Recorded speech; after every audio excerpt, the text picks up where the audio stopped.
Hi guys and welcome back to another podcast. It's Dan here from Sports Cards UK, and in today's podcast we're going to be discussing tips and tricks for you going to your first card show. So I myself have been to 2 card shows now, and I have another 2 planned for the rest of this year so far. I'm sure there's going to be others as well. I'm going to go to the Cardiff show and the UK card show, I think it's called, in the Spurs ground in North London, and soon there will be the Northern Card Show. Unfortunately, I had pre-made plans. I couldn't attend that one, but I will definitely attend that one in the future if it's still on. And so I'm a big fan of Northern Sports Cards, big fan of Craig. So hopefully, all of you who are going to that have a really, really good time. I think it's going to be a special one for a lot of the Northerners that are going to it, but also some of the Southerners that are travelling up as well. So without further ado, let's jump straight into the podcast, and I'll give you these tips and tricks.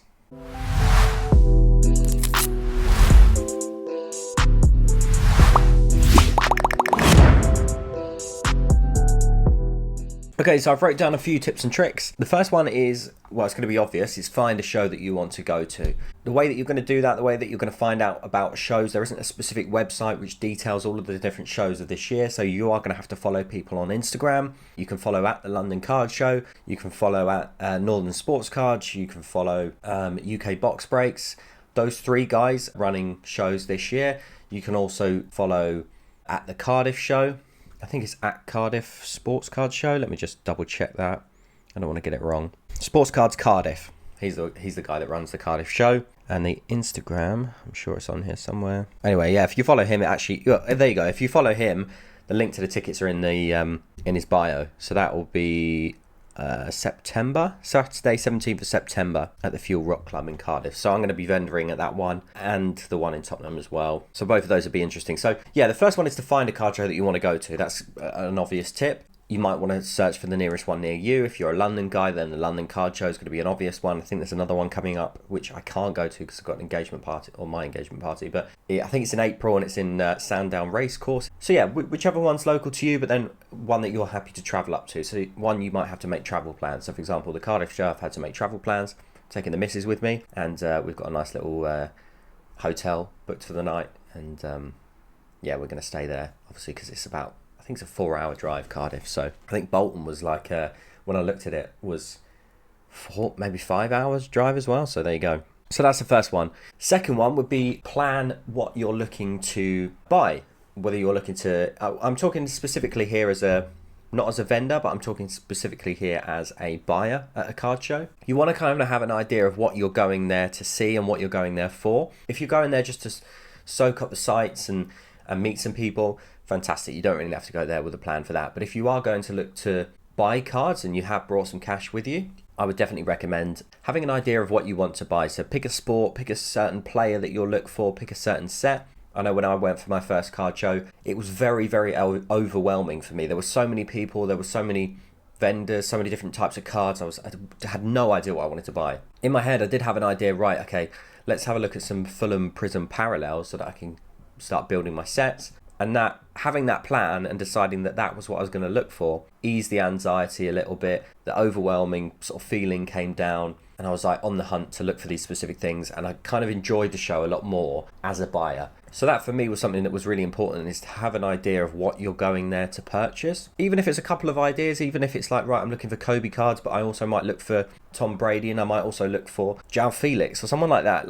They can be completely different players, they can have completely different rookie classes, but if you've got a kind of an idea of the types of players or the types of cards or sets that you're looking for, that's definitely going to help you. Or even if you're looking at sealed wax as well, that's definitely going to help you in the long run. Bring cash is going to be another one. Vendors do love cash. If you've got cash, cash is king. If you don't have cash, make sure you have some sort of Venmo, Cash App, PayPal. PayPal in the UK is going to tend to be the best. Most vendors will accept PayPal. When I vendored at the most recent London Card Show, that was my first experience of vendoring. I would say it was probably 70% of people paid via PayPal. And PayPal's fine. If you're a vendor, you might want to put your PayPal email address on a card, or I had mine laminated and stuck it to the front of the table. That way I'm not having to explain people spelling of my email address. They just, that's your email address there, type it in, PayPal, comes up as a notification for the vendor straight away, and then it's done. So PayPal's a nice and easy one to do, but cash is always king. If you've got cash, bring it. You can always go to the bank the next day and pop it back in your account. So yeah, I would say bring cash. It's very, very important to bring cash. I would say know your card prices. If you've got something like Market Movers, if you've got something like Card Ladder, 130 point, eBay sold listings, have an idea of the types of cards that you're looking for, but also know what you want to pay for them. Never be afraid to if you find a card you like, never be afraid to step away, check eBay comps, and then come back. You don't want to put in an offer before you've checked eBay comps, because then you can't go back on that offer. You can't then reduce your offer if you've already put one in. So you can't say, oh, I'll give you £100 for it, and then check eBay comps and be like, oh no, they only sell for 50, here's 40. You're going to annoy the vendor. So etiquette. Blimey, that train sounded like it had a sore throat. Yeah, etiquette. Don't go lower down than your original offer. So yeah, have an idea of what card prices are. If you want to use apps like Market Movers, Card Ladder, they're great. They are paid apps. I've got a promotion code in the description for the YouTube viewers. If you're full-time card person, I would recommend that. If you're part-time or you're a casual sports cards investor, don't go for the paid apps. Just use eBay sold listings. Just use 130 point for now, and you can always build up and then use those advanced tools later on. Bring cards to trade is going to be a second one. If you're looking for expensive cards and your budget's quite low, you can always trade into something. So an example would be if you saw my London Card Show vlog. I'll link it up somewhere on the top of the screen. Jojo JMS was very much interested in my Oleg Blokhin True Rookie. I've never seen one in the UK before. I bought it off El Ray Cards on Instagram. He's a big vintage soccer collector. I shipped it over from the US. I didn't even get it shipped international or ship my cards.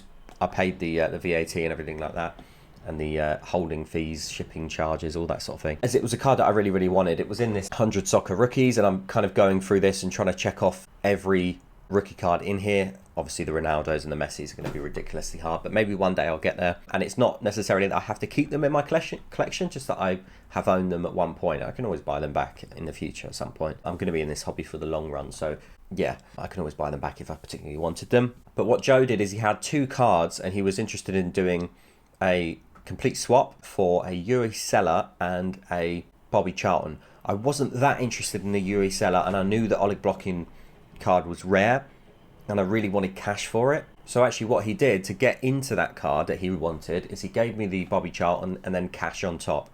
And that's a perfect way of doing a deal with a vendor, is if you don't want to spend the full cash amount, you can speak to a vendor and say, is there anything that you're interested in here?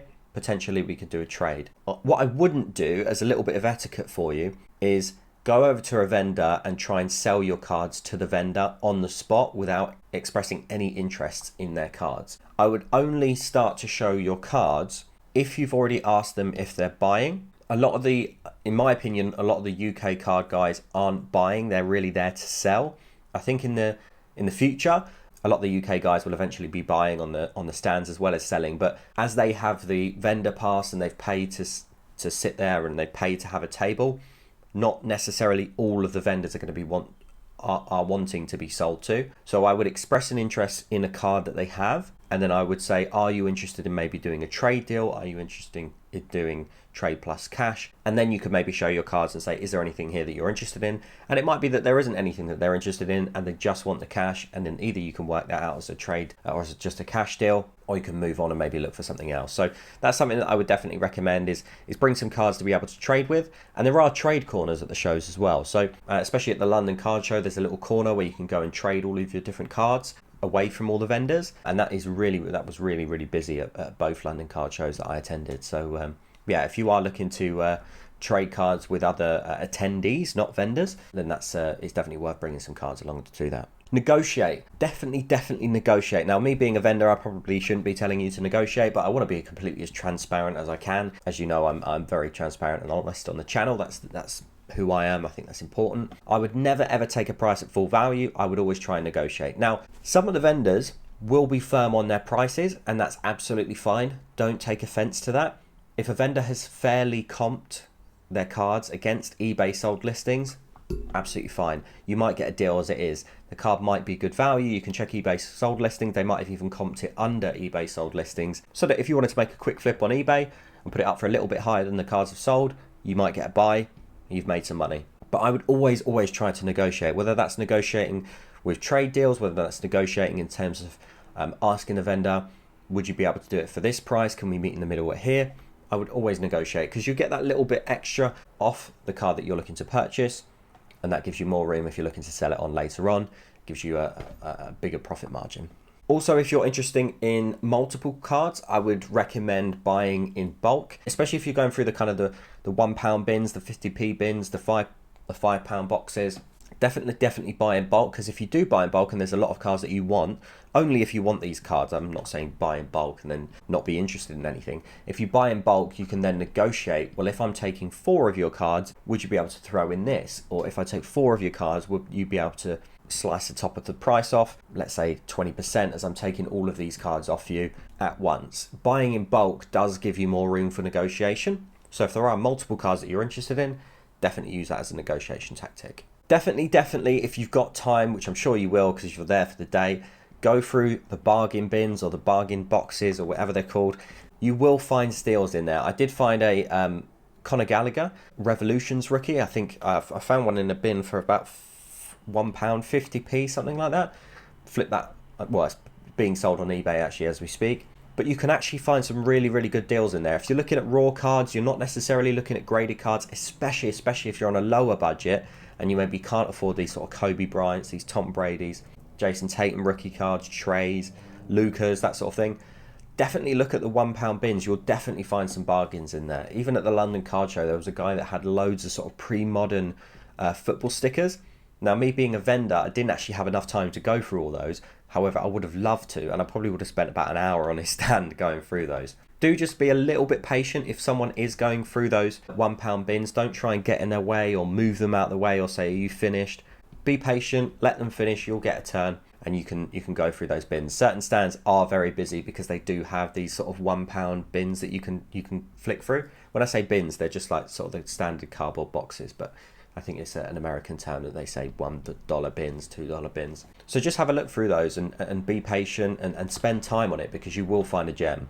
It just might take a bit of time. You might have to go for a full box to find one card that you like, but it's definitely worth doing. And the excitement and exhilaration of finding a card in those boxes is kind of second to none. And it's one of the most exciting things about a card show. So I would highly recommend having a flick through all those different boxes. Check the condition of the cards. Now, this is really important. If a seller has loads and loads of graded cards and then suddenly has a card in a one touch, have a think about why that card is in a one touch.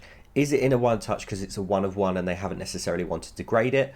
Fine, that might be a good reason why it's in a one touch. But you really want to be checking the condition of cards and not assuming that every card is a gem mint card that you're going to buy from a seller. So if there is a card that's in a one touch and everything else is in a slab, you can kind of assume that that card isn't going to get a gem mint 10 and they haven't sent that to get graded, because necessarily there might be print lines that you can't actually tell when you're looking down. If you're here and you're sort of looking down at the card, you're not going to be able to say it. You can ask the vendor, can I have a look at this card? They'll be more than happy to show you the card. You can inspect it. Very politely ask them if you are going to take it out of a sleeve, out of a top loader. Don't just do it. Definitely etiquette to ask the vendor, do you mind if I take this out of the sleeve? Do you mind if I inspect this? Do you mind if I give this a kind of a clean with a cloth? They might say no, because they might not want you to actually damage the card. If you ask, can I give it a wipe with a microfiber cloth? They might say no to that, but they'll likely let you take it out of the sleeve, let you take it out of the top loader if you're not kind of got grubby hands and bending it this way, that way, and forwards and backwards. So yeah, definitely don't assume that all cards are going to be in gem mint condition. Definitely check them over.